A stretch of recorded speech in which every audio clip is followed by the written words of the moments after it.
Good day mga lods, tayo ay magre-repair ng ating motor dahil i-renew natin.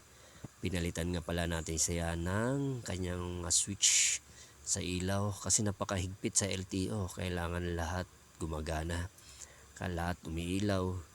Hindi pwedeng dahil hindi ka nila pare-renewyhin kapag may mga ilaw na hindi gumagana at umiilaw. Ayan mga lods, spring nga pala yan ng aking preno sa pakan. Iniksihan ko siya para mahatak siya ng maayos. Kailangan mo rin ng mga technique dito para mapamadali ang trabaho mo. Pero sa ganitong mga lumang motor, medyo may kahirapan dahil masiskip. Yung bato nga pala loads, gamit ko yan para doon sa butas sa ilalim sa drainage. Baka mamaya mahulog yung spring o kaya mga mga gamit na piyesa na ginagamit ko, baka mahulog dyan sa ilalim at ma-shoot sa butas. Kaya hinarangan ko mga lods. Ito'y aking i-renew bukas, kaya kailangan natin maayos to ngayon dahil pag hindi natin to na maayos ngayon, pwede na tayong mahuli dahil paso na siya.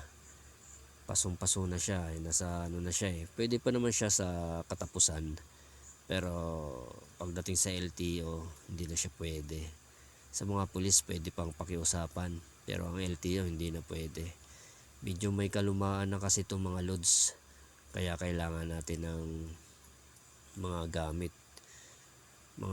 pang sungkit. Masakit kapag nasasagay ka sa mga kasi may mga kalawang na rin ang ilalim kaya medyo nahirapan ako dyan. Masyadong masikip yung pinaglalagyan ng spring.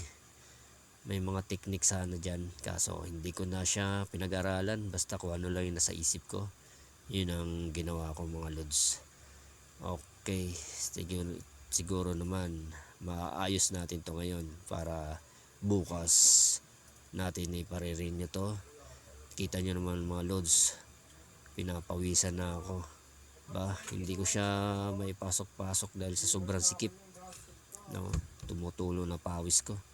Sobrang init, sobrang sikip pa. Kaya ginamitan ko na siya ng lungnos mga lods. Kaya kayo mga lods, kung magpapaayos kayo, kung kaya nyo naman, kayo na lang gumawa dahil mas mahal pa yung labor kaysa pyesa. Imagine mo, ang kinakabit ko dyan halagang mga 50 lang. Tapos ang labor nasa 200. Diba?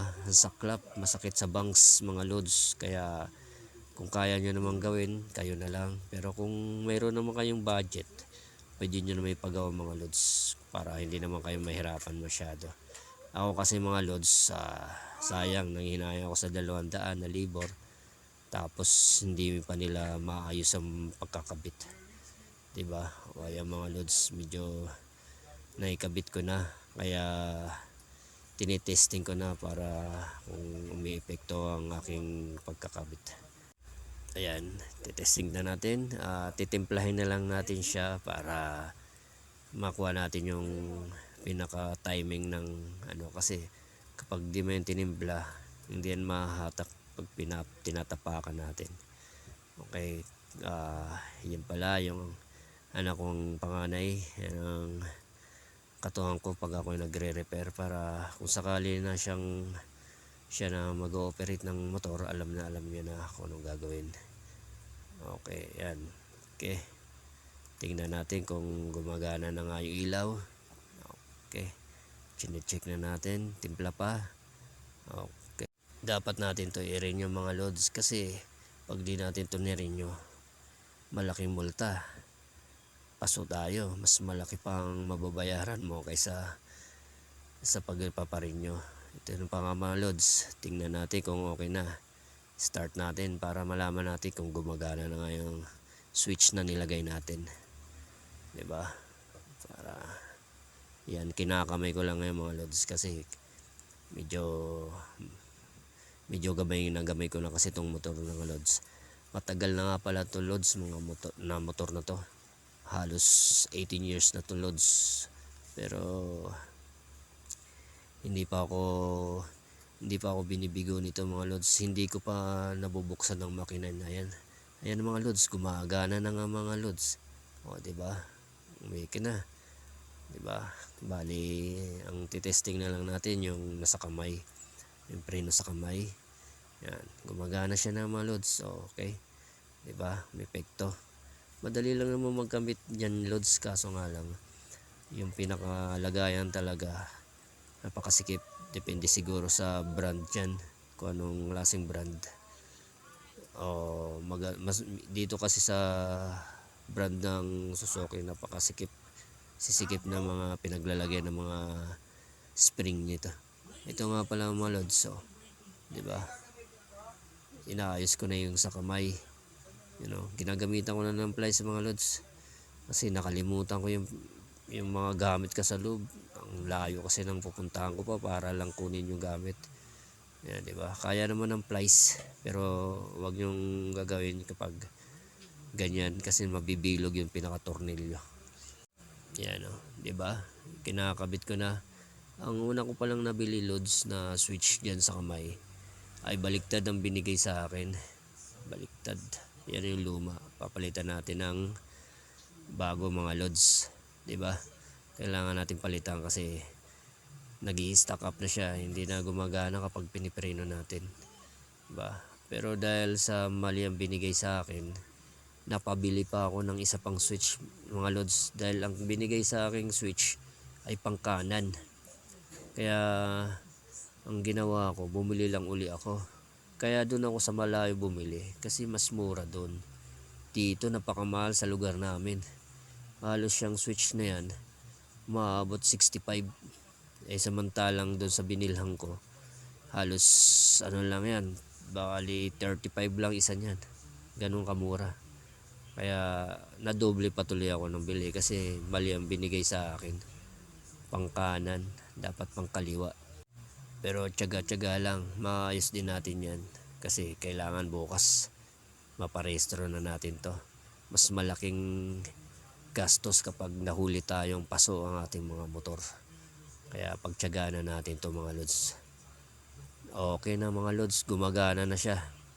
Okay, nakita nyo, di ba? Umiilaw na. Pwede na.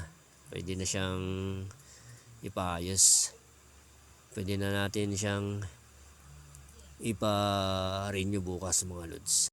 Epektong-epekto natin ginawa mga lods. Okay. Kaya ngayon mga lods, tapos na tayo. Hugasan na natin para makapunta na tayo sa branch ng LTO Maysan. Nga pala mga lods, medyo maigpit kasi rito kaya kailangan natin ng ayusin nating mga motor para pagdating doon hindi na tayo sisitahin. Nandito na ako mga lods sa LTO ng branch ng Malinta, ng LTO branch Malinta. Ang daming nakapila mga lods, medyo tinanghali ako ng dating. Pero okay lang dahil sakto lang naman to, mga kayang-kaya to ng mga 3 hours. Nakapasok na ako sa opisina mga lods, tinawag na yung pangalan ko. At ako'y umakyat na at pupunta doon sa kabila para hintayin yung motor kong emission. Pero bayad na siya mga lods. Ang binayaran ko nga pala dyan ay 560 binayaran ko dyan mga lods. Pati itong insurance, nagbayad na rin ako mga lods. Yun nga pala yung motor nating dilaw. Diba? Insurance, nagbayad na rin ako mga lods. Mga bali 550 rin. Insurance siya, 550. Diba? Okay, Stronghold. Malakas yan, Stronghold. Okay mga lods, tapos na tayo. Kaya success yung ating pag-aayos.